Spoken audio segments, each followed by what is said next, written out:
cómo fue que esta relación se rompió. Y ustedes lo recordarán lo que pasó. Desobedecieron a Dios, comieron del fruto prohibido y entonces la relación se rompe. Y eso es algo tremendo, hermanos, porque de estar disfrutando de la presencia de Dios a pasar a un lugar donde ya no era esa presencia, esa relación íntima con el Señor. Y si siguiéramos leyendo las Escrituras, vamos a ver que el hombre salió del huerto del Edén, tuvo que ganarse el sustento con el sudor de su frente, y viene toda esta situación que no os quiero agobiar con, que ustedes la saben.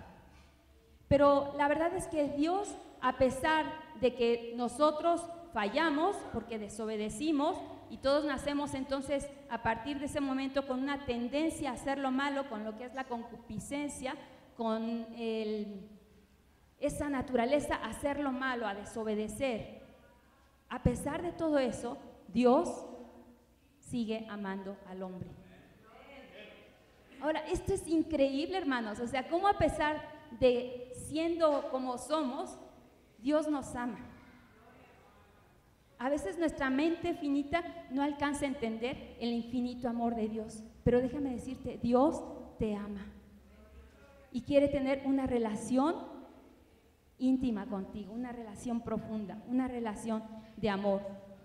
Y a través de la Escritura vemos cómo Dios ama al hombre, se manifestó en Noé, se manifestó en Abraham, se manifestó en Isaac, se manifestó en Jacob, a través de sueños, en un momento dado Dios se les presentaba, les daba una promesa, y ya desde Génesis 3 nos encontramos con que Dios dice: pondré enemistad entre ti y la mujer, entre tu simiente y la simiente suya, y nos da entonces lo que le llaman el protoevangelio, ¿no? Lo que iba a venir. Ya nos habla de un Mesías que vendría para restaurar esa relación. Y de alguna manera Dios siempre ha tenido contacto con el hombre. Siempre ha estado interesado por el hombre. Vemos que entonces a través de la historia, pues, aunque Dios había hablado a Noé, a Abraham, a Isaac y a Jacob, el hijo de Jacob, José, que es vendido a Egipto, llega a Egipto, como Dios lo levanta, ¿no?, para ser el segundo de Faraón, y en un momento dado tener un lugar que era un poco menos que Faraón, pero como Dios siempre ha querido mantener un pueblo, ¿no? Y llega el momento dado en que ese pueblo, con la bendición de Dios, crece tanto que los egipcios dicen: pues mejor vamos a tenerlos subyugados como esclavos para que no se vayan a rebelar contra nosotros. Cuando Dios saca a su pueblo de Egipto, lo lleva a través del desierto, pero vemos que nunca Dios deja a su pueblo. Incluso en el desierto, ¿cómo los guiaba el Señor? ¿Alguien se acuerda? Yo sé que todos ustedes son maestros, porque aquí tienen un par de pastores que son maestros y que ustedes saben la palabra, pero bien. Y sí, así exactamente, una columna de fuego en la noche y durante el día una nube. Y eso era la presencia de Dios entre su pueblo. Saca a su pueblo de la esclavitud, pero va con ellos. En un momento dado vamos a ver que el pueblo de Israel, aunque a veces decimos: pero qué necios eran los israelitas, pero la verdad nos reflejamos mucho en la vida del pueblo de Israel. Duros de cerviz, dice la Escritura que era. Y a pesar de que vieron milagros, de que vieron el mar rojo abrirse, de que vieron la provisión de Dios a través del maná, de que querían carne, venga, ahí está la carne, que querían agua, ahí está el agua. Y el pueblo de Israel se quejaba una y otra vez y decían: ay, mejor nos hubiéramos quedado en Egipto, allá teníamos ajos, teníamos cebollas, teníamos... Y añoraban el pasado de esclavitud, menospreciando las bendiciones de Dios. Y nosotros podemos pensar: qué duros eran. Pero si analizamos nuestra vida, hermanos, ¿cuántas veces hemos visto milagros de Dios en nuestra vida? Y a veces sucede algo y, Dios, ¿dónde estás? Ahí está Dios. Pero la vida del cristiano no es una vida fácil. Tenemos que tomar nuestra cruz cada día y seguir al Señor. Vemos que entonces al pueblo de Israel ahí en el desierto y cómo el Señor pues iba con ellos, nunca se apartó de ellos con la columna de fuego, con la nube. Incluso cuando llegaron a la tierra prometida y construyeron un templo que simbolizaba la presencia de Dios en medio de su pueblo. Y ahí descendía también la Shekinah, ¿no? La gloria de Dios, la presencia de Dios. Pero con la caída en el pecado una y otra vez y el exilio al que fue sometido el pueblo de Israel, pues parece que la presencia de Dios se pierde. Parece que esa columna de fuego y esa nube ya no están tan visibles. Parece que todo se vuelve una rutina. Parece que el hombre empieza a hacer de lo establecido por Dios algo como una fórmula, ¿no? Bueno, pues voy, peco, pues compro un cordero, le impongo las manos, lo sacrifico y bueno, la ira de Dios es apaciguada. Y el hombre cae como en una monotonía, en una rutina. Sin embargo, pues los profetas, cuando leemos la Escritura, vemos que hablaban del regreso de la presencia de Dios. En Ezequiel, por ejemplo, 36, 26 y 27, habla de que Dios volvería a su pueblo y cambiaría su corazón de piedra por un corazón de carne y quedaría su espíritu. Entonces los profetas empezaron a hablar acerca del regreso de la presencia de Dios y llegó a ser el núcleo de la profecía, que un Mesías vendría. Isaías 9:6, ¿quién se lo sabe de memoria? Porque un niño, y llamará su nombre admirable, consejero, Dios fuerte, Padre eterno, se vuelve el centro de la predicación profética, la promesa de que vendría el Mesías, la presencia de Dios nuevamente entre el hombre. Dios daría a su pueblo entonces un nuevo corazón y su espíritu. La presencia de Dios en su pueblo era lo que el pueblo anhelaba, porque ya no había esa relación estrecha con el Señor. Ciertamente Dios estaba con ellos, aunque muchas veces lo hicieron enojar y Moisés en una ocasión tuvo que rogar al Señor: Señor, si tú no vas conmigo, ni siquiera nos muevas de este lugar. Si tu presencia no ha de ir con nosotros, Éxodo 33, mejor ni nos muevas. Porque Moisés era un hombre que conocía al Señor cara a cara, dice la Escritura, que podía hablar con Dios cara a cara. Sabía lo que es estar en la presencia de Dios, sabía lo que es depender de Dios. Y eso realmente hay una traducción de la palabra bendición que quiere decir que tu vida realmente depende de Dios. O sea, que toda tu existencia depende de Dios. Eso es estar bendecido. Y él sabía lo que es la bendición de Dios. Que si Dios no está con nosotros, ¿qué era el pueblo? Decía Moisés, ¿qué será de mí, de tu pueblo, si tú no estás con nosotros? ¿Y qué diferencia esta iglesia de la que está aquí al lado? ¿Qué es lo que la hace diferente? ¿Que aquí cantamos muy bonito? ¿Que aquí se predica? ¿Que aquí se enseña? No, hermanos, la presencia de Dios es lo que nos diferencia. Pues así entonces los profetas se abocaron a profetizar que Jesús venía, que un Salvador venía. Y esto entraríamos entonces a lo que es el Nuevo Testamento, y especialmente yo quiero enfocarme en lo que es el libro de Lucas y de Hechos. Porque aunque Lucas se considera uno de los evangelios, de los sinópticos, ¿verdad? Tenemos 3 evangelios sinópticos, Mateo, Marcos y Lucas, y Juan, que es diferente, pero Lucas, ¿quién fue el autor de Lucas? ¿Y quién fue el autor de Hechos? Lucas. Y es bien interesante que este autor es muy carismático. ¿Por qué digo que es carismático? Porque habla mucho de la obra del Espíritu Santo, tanto en su evangelio como en el libro de Hechos. Algunos incluso dicen que el libro de Hechos de los apóstoles, como tenemos ahí en nuestra Biblia, debería de llamarse Hechos del Espíritu Santo, porque nos narra la obra del Espíritu Santo. Entonces, vemos cómo la profecía tiene su cumplimiento. Y esta es una realidad, hermanos. Estamos viviendo un tiempo profético. ¿Lo podemos entender? Y en esto me refiero a que lo que estamos viviendo fue profetizado antes de la venida de Cristo. ¿Sí? O sea, la Escritura ha tenido su cumplimiento.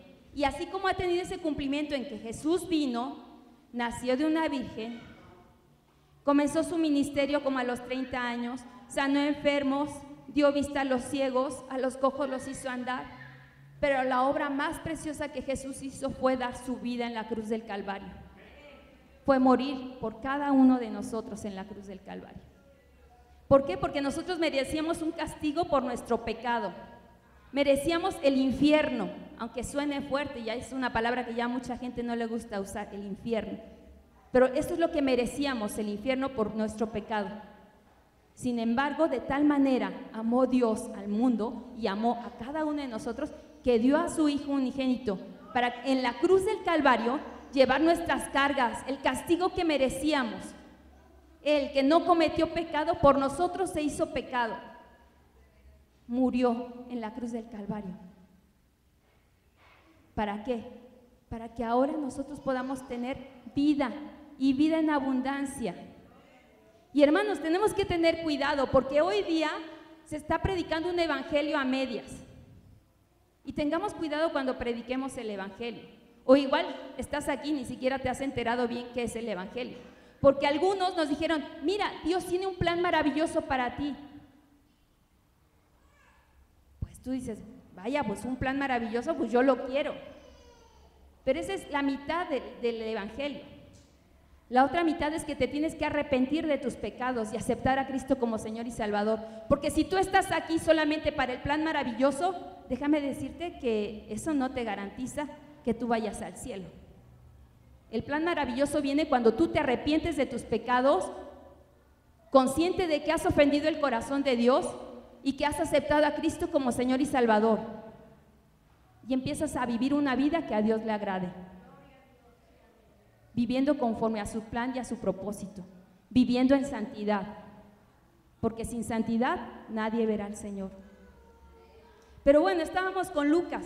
Lucas nos narra, y si nosotros pudiéramos hacer un estudio de Lucas y Hechos, vamos a ver que hay un paralelismo en la forma que Lucas escribe estos dos libros. Por ejemplo, empieza narrando el principio, habla del nacimiento de Jesús, cómo el Espíritu Santo, dice la Escritura, vino a corroborar y a hacer la obra también ahí en María. Y también Hechos empieza narrando el bautismo de los discípulos, el principio de la iglesia.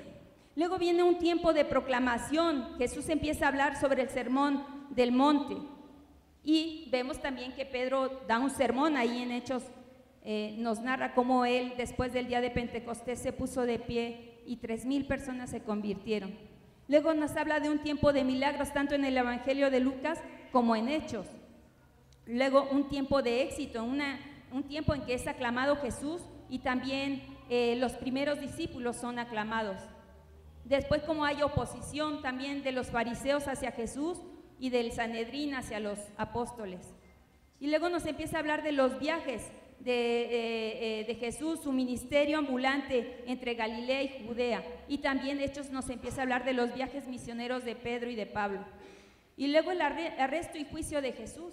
Y también pues el libro de Hechos nos narra del arresto de Pablo y su defensa ante Félix, Festo y Agripa. Y luego pues el Evangelio de Lucas termina con la consumación en la cruz y Hechos termina también pues Pablo prisionero. Pero tanto en el Evangelio de Lucas como en el libro de Hechos nos habla de la obra del Espíritu Santo. Y es que esta es una realidad. Fue el Espíritu Santo que también obró en la vida de Jesús. Ahí en los primeros evangelios, en los primeros capítulos del libro de Lucas, nos dice cómo aún Jesús es llevado al desierto por el Espíritu Santo. Pero también es muy especial cómo nos dice que regresó del desierto. Si ustedes abren ahí en el Evangelio según San Lucas, en Lucas, capítulo 4, versículo 14, y dice, y Jesús volvió en el poder del Espíritu a Galilea. Y empieza su ministerio.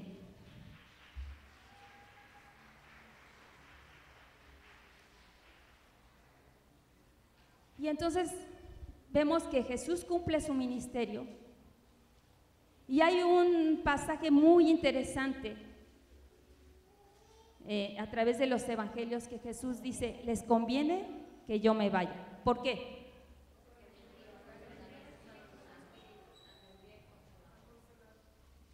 Al Espíritu Santo Él enviaría. Una vez más, la presencia permanente de Dios. ¿Qué es lo que quiero decir? Que durante el Antiguo Testamento Dios no estaba presente, sí, Dios es omnisciente, omnipresente, omnipotente, siempre está. Pero su manifestación era puntual, ¿sí? En los profetas, en algunos hombres como Sansón, que venía el Espíritu, los tomaba, hacían algo y ya está. Pero ahora se está cumpliendo lo que la profecía había dicho y lo que Jesús dijo, que nunca nos dejaría solos, que el Espíritu Santo vendría a morar con nosotros, y no solo con nosotros, sino en nosotros. El día de Pentecostés se cumplieron cuando menos 3 promesas. Si vamos a Hechos capítulo 2,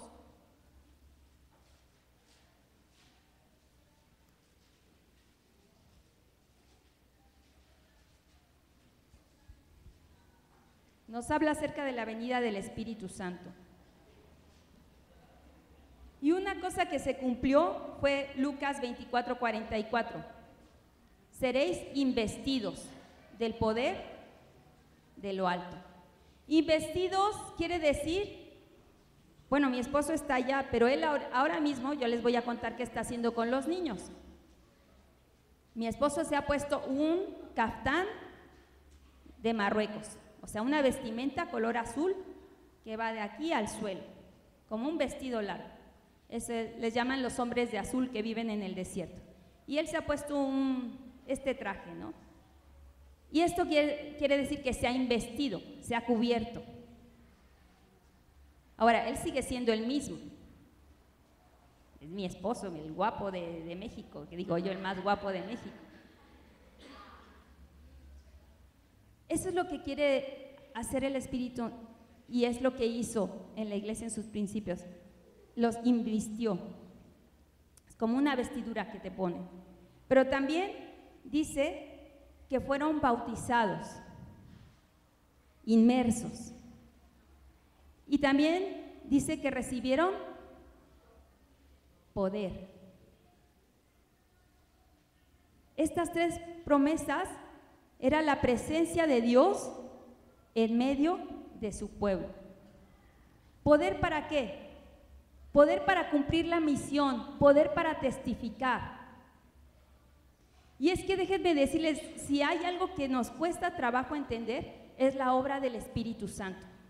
Porque como que entendemos muy bien la obra del Padre, ¿no? Vemos la creación, sí, Dios creó el cielo, la tierra. Eso como que se nos hace fácil entender. Entendemos la obra del Hijo, ¿no? Vino a la cruz, nació de una virgen, murió por nosotros. Lo más tremendo es que no solo murió, sino que al tercer día resucitó. Y los apóstoles podían decir, y vimos su gloria, gloria como la del unigénito del Padre, lleno de gracia y de verdad. O sea, es algo que pudieron palpar, tocar, ellos mismos escriben, ¿no? Lo que nuestras manos palparon, lo que nuestros ojos vieron. Eso es fácil entenderlo. Pero hablar de la obra del Espíritu Santo es difícil. Es difícil porque es espíritu y un espíritu, pero es la presencia de Dios con nosotros.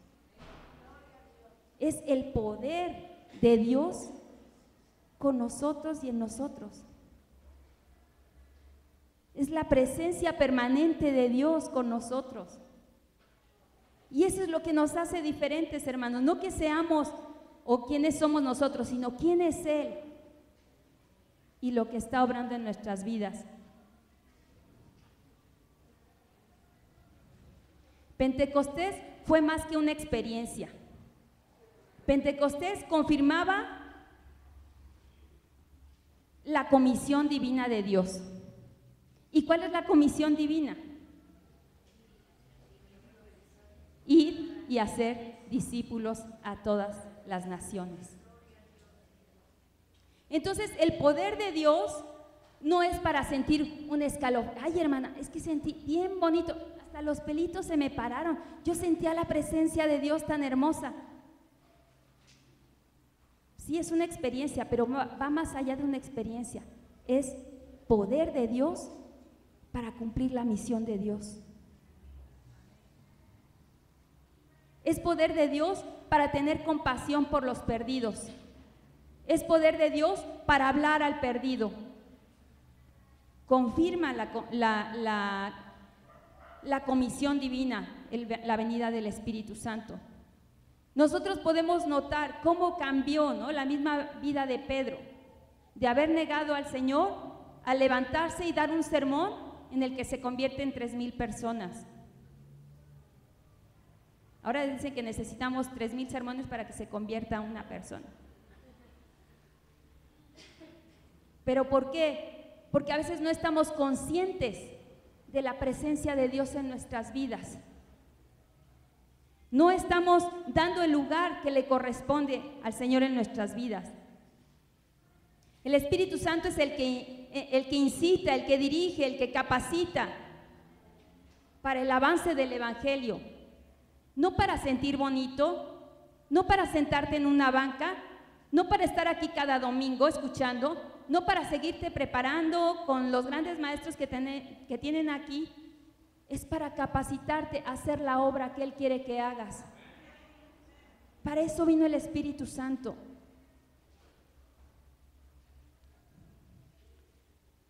Yo creo que a veces lo hemos entendido mal, la obra del Espíritu Santo, y lo digo por mi propia persona y se los comparto. Porque cuando yo leo en Juan 16:7, que dice, el Señor os conviene que yo me vaya, porque entonces vendrá el Consolador. ¿Y qué entendemos por consolador? Les pregunto, a ver. Alguien que está al lado. Alguien que conforta. El que te escucha. Pues todos tenéis razón. Perdón, tienen razón, pero se quedan cortos. Esta es una de las palabras más difíciles de traducir del griego. La palabra seguro la conocen, paracletos. La conocen, yo sé que la conocen, pero es una de las palabras más difíciles de traducir a nuestro español y de entender bien lo que significa. Todo lo que han dicho es parte de, nos va a animar, nos va a consolar, ¿verdad? Hasta nos suena como, ay, el que nos apapacha, ¿no? Ay, sí, consuela. Pero esa palabra se queda corta con lo que también significa. Bíblicamente, la tarea del Espíritu Santo consiste en llenar al hombre con poder y denuedo. El Espíritu Santo no solo está para apapacharte, está para llenarte de poder y denuedo. Y quiero que en esta mañana te quede bien clara en tu mente y en tu corazón. No es solo para consolarte, no es solo para que sientas bonito, no es para sentirte superior a los demás porque has tenido una experiencia quizás de hablar en otras lenguas. No. Consiste en llenar al hombre con poder y denuedo. Porque la palabra paracleto significa el que es mandado llamar. ¿Y para qué es mandado llamar? Para ser un aliado, para ser un abogado, para hacerse cargo de una tarea y colaborar contigo, para auxiliar. Pero también, ¿saben? Es una persona que ha sido mandada a llamar para ayudar a un hombre en una situación en la que no puede salir airoso por sí solo. Eso es el Espíritu Santo, se lo repito, es una persona que ha sido mandada a llamar para ayudar a un hombre, una mujer, en una situación en la que no puede salir airoso por sí solo, para hacernos más eficaces. ¿Pero más eficaces para qué? Para cumplir con su obra. ¿Cuál es su obra? Ir y hacer discípulos a todas las naciones. El Espíritu Santo, entonces, es constante en nosotros, es el que nos da fuerza, es el que nos habilita. ¿Por qué? Porque es la misma presencia de Dios en nosotros. Es Dios en nosotros.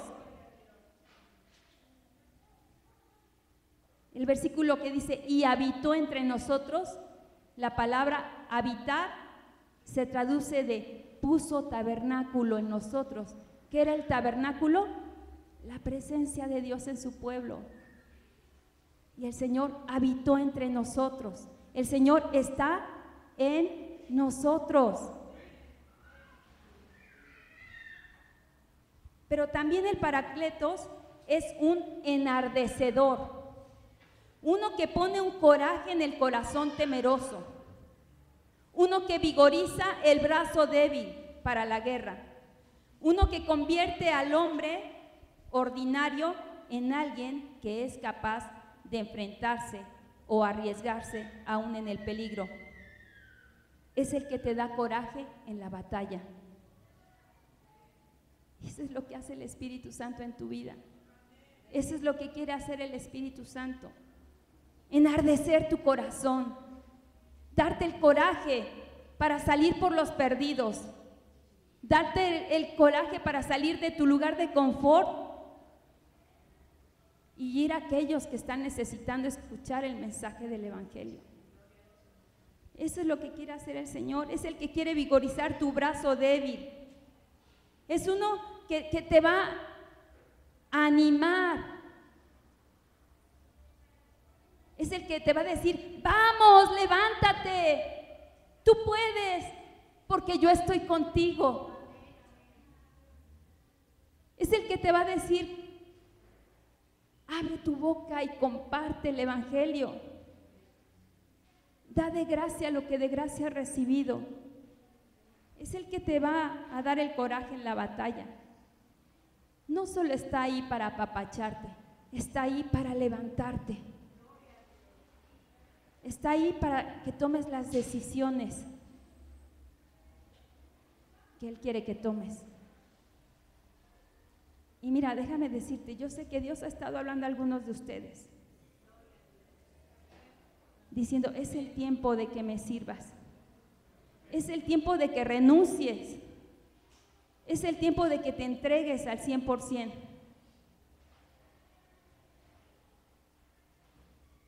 Y a lo mejor tú te encuentras entre la lucha de dar el paso de fe y seguir al Señor, o quedarte cómodamente donde estás. Yo creo que Dios ha estado hablando a varios de ustedes de que es el tiempo de dejar la comodidad de la silla y decir, Señor, aquí estoy, heme aquí, envíame a mí. ¿A dónde quieres que vaya? ¿Cómo quieres que te sirva? Con los dones, capacidades que tú me has dado, Señor. Yo sé que en algunos de ustedes el Espíritu Santo los ha estado enardeciendo su corazón para hacer la obra que Él quiere que hagan. Y déjame decirte que Él en esta mañana te va a seguir insistiendo. Te va a seguir animando a que es el tiempo de hacer lo que tú sabes que Dios quiere que hagas. Mira, yo no sé si va a ser dejar tu trabajo y dedicarte de tiempo completo a la obra.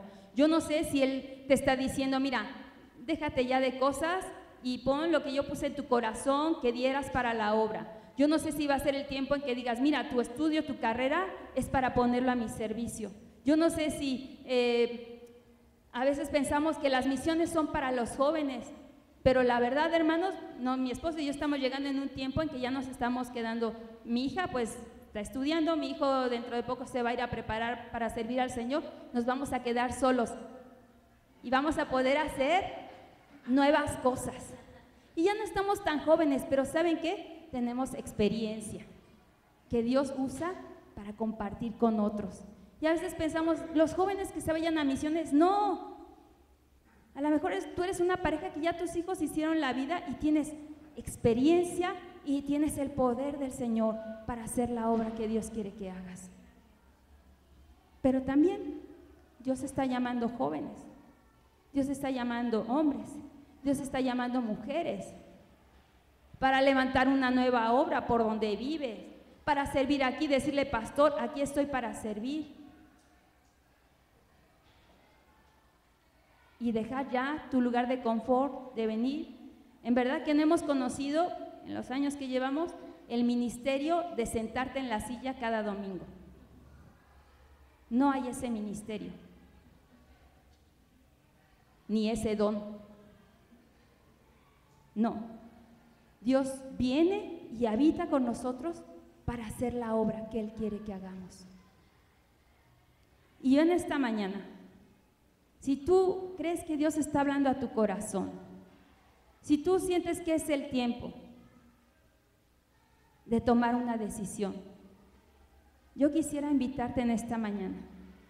Yo quisiera que pudiésemos orar por ti, tanto los pastores, mi esposo, mi hijo, y que tú puedas abrir tu oído al Espíritu Santo para que Él pueda enardecer tu corazón y dejar ya la comodidad. Mira, que sí es muy bonito venir y sentarse y que nuestro pastor nos apapache y la esposa del pastor nos diga cuánto nos quiere, es precioso. Pero Dios quiere que vayamos más allá. No digo que dejas de venir, porque esto es parte importante del trato de Dios en nuestras vidas. Porque aquí es donde somos formados. ¿Para qué? ¿Para creernos mucho? No, para salir a trabajar allá afuera. ¿Habrá alguno que quiera decirle sí al Señor? ¿Habrá alguno que esté dispuesto a dejar su lugar y venir aquí al frente y decir, Señor, aquí estoy, ya no quiero seguir luchando, tú me has estado llamando, tú has estado hablando a mi vida, tú me has preparado, es el tiempo? ¿Habrá alguno? Pues te invito a que vengas aquí al frente.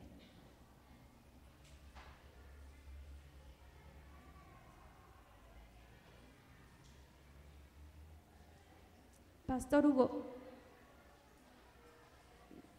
vamos a orar por estos hermanos.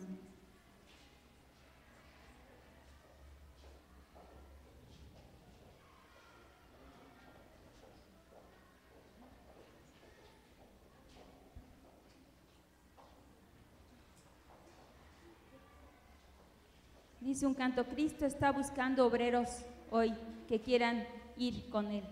¿Quién dirá? Aquí listo estoy, Señor, yo quiero serte siempre fiel. Es mucha la labor y obreros faltan ya. Danos luz, ardiente fe y valor, y obreros siempre habrá. Padre, te damos muchas gracias, Señor. Tú estás con nosotros, Dios, y nada iguala tu presencia con nosotros y en nosotros. No por quienes somos, Señor, porque como dice tu escritura, no somos sino hinchazón y podrida llaga desde la cabeza hasta los pies, pero a ti te ha placido amarnos, Señor. A ti te ha placido dar tu vida por nosotros en la cruz del Calvario. Y tú has tocado nuestros corazones y sabemos por la fe, por el hecho de recibir a Cristo como Señor y Salvador, que tú has venido a hacer una morada permanente en nosotros. Dios, gracias por tu presencia con nosotros, Señor. Gracias por amarnos como nos amas, por perdonarnos como nos perdonas y por invitarnos a participar de la comisión que tú nos has dado. Gracias porque no nos dejaste solos, Señor. Enviaste al Espíritu Santo para hacer una morada permanente en nosotros, más que una experiencia, una capacitación para hacer la obra que tú quieres que hagamos. Dios, aquí estamos, quizás tenemos años de estar escuchando y tú has estado hablando a nuestro corazón y una otra vez, y a veces nos hemos sentido incapaces. ¿Quién soy yo? ¿Cómo voy a hacer? ¿Cómo voy a hablar? ¿Cómo voy a decir? Pero aquí estamos, Dios, y creemos que tu Espíritu Santo es el que nos capacita, el que nos llama, el que nos impulsa,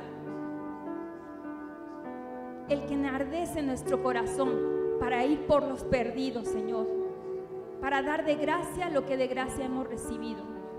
Y aquí está este grupo de hermanos, Dios, tú les conoces, y yo sé que otros tantos están luchando con la decisión, no de entregar sus vidas para salvación, sino de entregar sus vidas para servicio, para ir donde tú quieres que vayan, sea en México, sea en el mundo, en las naciones, entre los perdidos, Señor, que la mies es mucha y los obreros pocos. Sigue levantando, Señor, obreros en esta tu iglesia, que no nos conformemos con venir y sentar y escuchar, que tú, Señor, nos inquietes, nos levantes, nos uses, Señor, en el trabajo, en la casa, en la escuela, donde quiera que estemos, para compartir que en ti hay salvación y que no hay otro nombre debajo del cielo dado a los hombres en el cual podamos ser salvos. Fortalece nuestras manos caídas, nuestras rodillas paralizadas, Señor. Levántanos con poder. Que el mover de tu Espíritu Santo sea tan real, Señor, que no podamos quedarnos sin hacer nada. Ayúdanos a entender la obra de tu Espíritu en nuestras vidas. Es más que una experiencia, es capacitación para cumplir la misión. Ayúdanos, Señor, te necesitamos. Que seamos realmente la diferencia, porque tú estás en nosotros y obrando en nosotros, Dios. Gracias, Señor. Gracias por esta tu iglesia. Gracias por cada uno de estos hermanos que tú estás llamando, Señor, a un compromiso más firme contigo, a una entrega más plena, a una capacitación de la obra de tu Espíritu para hacer lo que tú quieres que haga. Te amamos, Señor. Te glorificamos, Dios. Te damos toda la honra y la gloria a ti, Padre. En el nombre de Cristo Jesús.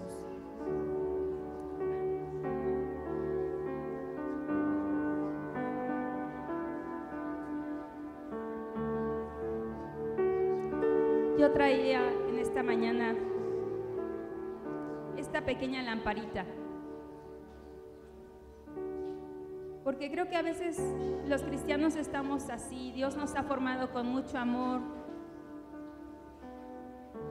nos ha dado alguna forma, como conozco personalmente a la mujer que hizo esto, trabaja en la alfarería y ella hizo esta pieza con mucho amor. Y así me imagino que Dios ha creado a cada uno de nosotros con mucho amor. Luego viene el Señor y pone de su Espíritu Santo en nosotros. Y yo creo firmemente eso, que todo el que ha confesado a Cristo como Señor y Salvador, que se ha arrepentido de sus pecados, Efesios ahí nos dice que viene y pone su sello, el Espíritu Santo en nosotros. Pero ¿saben qué falta, hermanos?